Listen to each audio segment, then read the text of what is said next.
Originally, I was going to publish this before Christmas, but some other things came up, and naturally, being Christmas, it's a busy time of year, there's so much to prepare.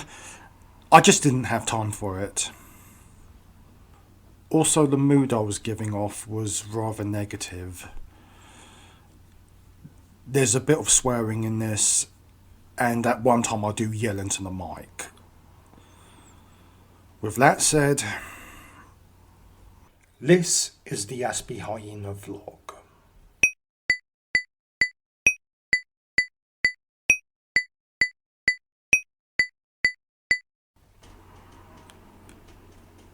Christmas isn't always a cheerful time. In fact, I think a lot of us dread it.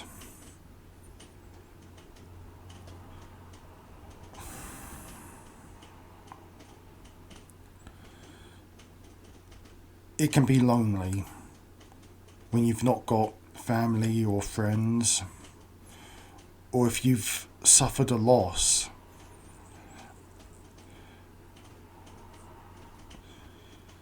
As November drew to a close, I was dreading December more and more.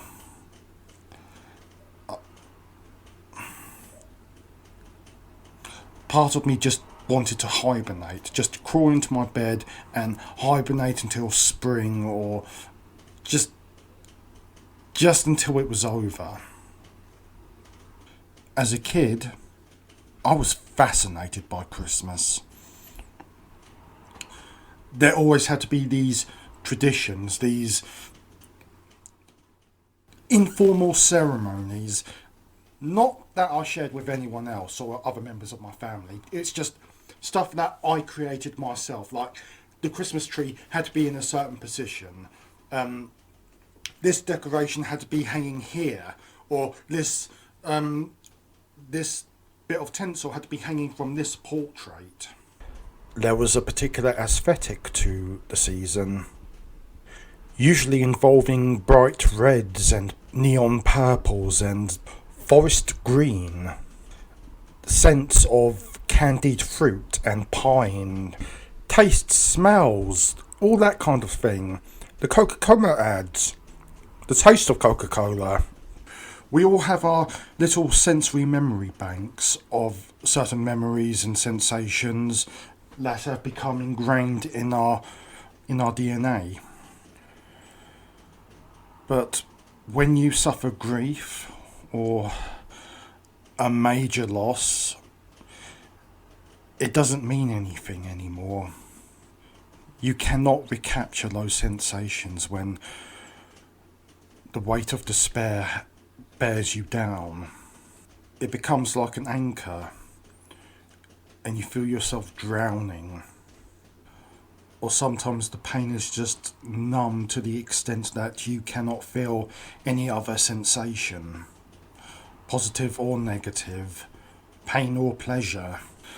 Sensation is dull to the extent where you can no longer consider yourself living.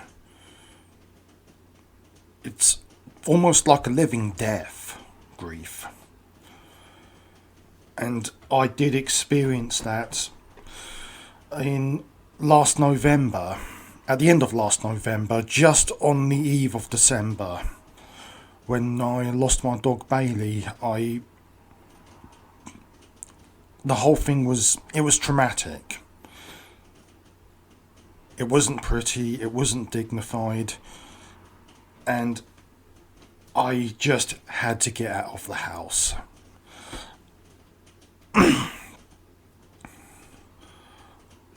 I can't explain fully everything that I was feeling or all the thoughts that were going through my head. I have written them down, but I don't feel I can share them right now. I just had to get out of there. I couldn't stay in that house. I could not.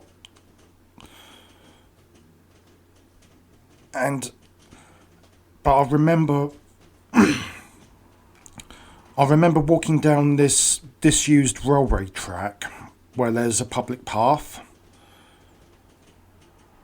and I was no longer conscious of anyone or anything. I could feel nothing inside of me. I was thinking, but I wasn't thinking logically. Maybe I was trying to find peace or some ambience in nature as I walked out of town and into the countryside. But another part of me didn't want to feel completely detached from that pain. I was numbed by it, and I felt that I deserved it. And that's how you feel when grief gets the better of you. So when this December came around, I was apathetic. I didn't care. I just wanted it over. I didn't give a shit. You know what the worst thing about Christmas is as an adult? Those fucking Christmas songs. You know the ones. Slade, Wham, Wizard, or even the fucking Pogues. Okay, I used to like some of these songs. I used to get along with them fine, because they would enhance a sense of whimsy. Sorry, trying to find my vocabulary here. Can't even say vocabulary. Fuck's sake. That's what happens when you've got autism and you've recovered from COVID.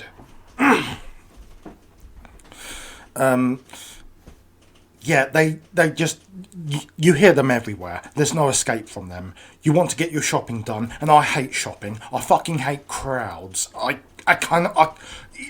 trying to get out of there before I fucking hear that noddy holder go, "It's Christmas!" Fuck off. It's too much. It's sensory overload. It's like a pressure that builds and you feel your skull being slowly crunched like a grape. Of what originally started out as benign intentions has become an earworm. It's like a form of audio waterboarding. I actually think they torture people like that at Guantanamo. And I just want peace and quiet. I don't want to be annoyed. I don't like getting in people's way. I prefer to stay away from people. Imagine a mum's lost her kid and she has to go get some shopping and Noddy Holder's screaming down the earphones at you. I know they did something similar in an episode of Black Mirror.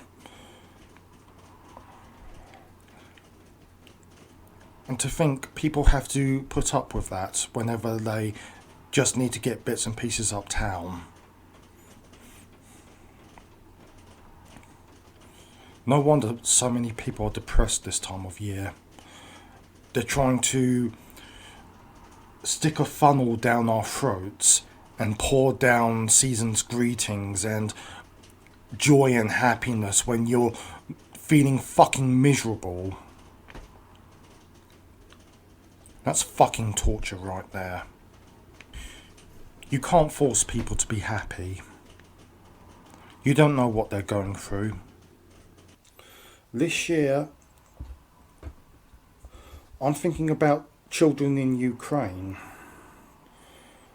or families in war-torn areas.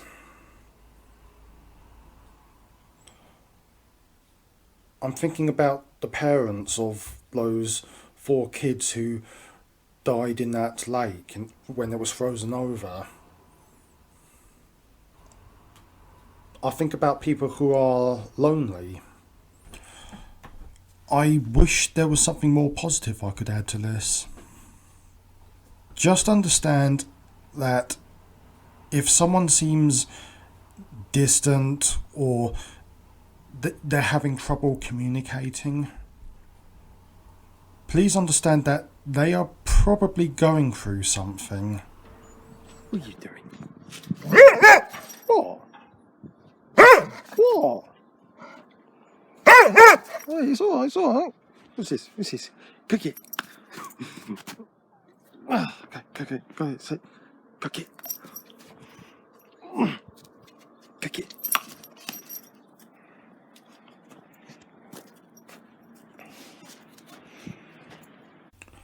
I apologise for any audio distortion in there or any audio imbalance. I recorded that before Christmas, and I'm recording this after. After Christmas, before the New Year. Now that the silly season, the worst of the silly season is over, I feel most of the stress has lifted.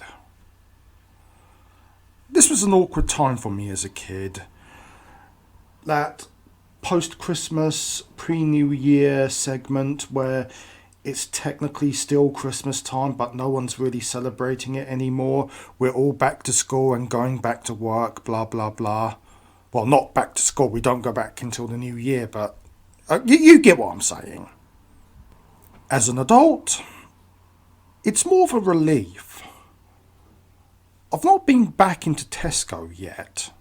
At the time of recording this, by the time it's published, yeah, I'll probably have been, because I need to get some more tea and Coca-Cola. Which reminds me, I've got to cut down on my sugar and lose some weight. Goodness sakes, I'll turn into Santa Claus soon. Yeah, I'm a bit more cheerful now. As cheerful as I can be. Please don't judge people if they're going through a tough time. Or if they don't look jovial or lively on the outside. I think it was the late Robin Williams who said it best. Everyone is struggling through their own personal battle. That's really what depression is. And grief. And bereavement. I try my best not to judge. Sometimes it's hard when people's reputations precede them. And their public behaviour, their observable behaviour, is less than comely. No, that's not how you say it. Just I can't pronounce it. I can't think of it right now. But if someone comes across to you as stay away from me, get away from me, just understand it's nothing personal. It's probably got nothing to do with you. You are not at fault. They are going through something. I know I am. Or maybe I was. Either way, I know what they're going through. Or at least I understand why they behave so aloof and distant.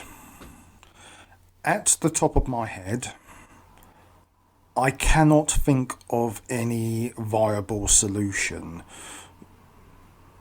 in which how an observer can help someone in distress.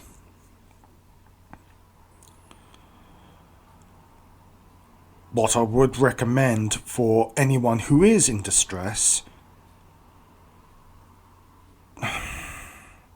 this is going to sound completely hypocritical because I don't really talk to anyone about it.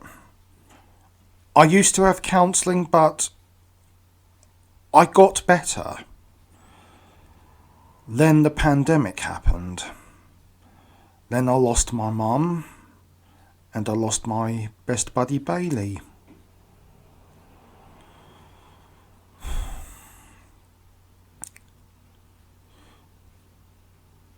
If you really are going through shit, please, if you can, talk to someone.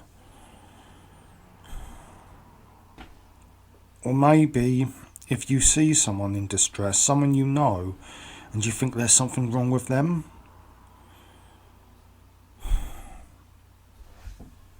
I guess you could try and reach out to them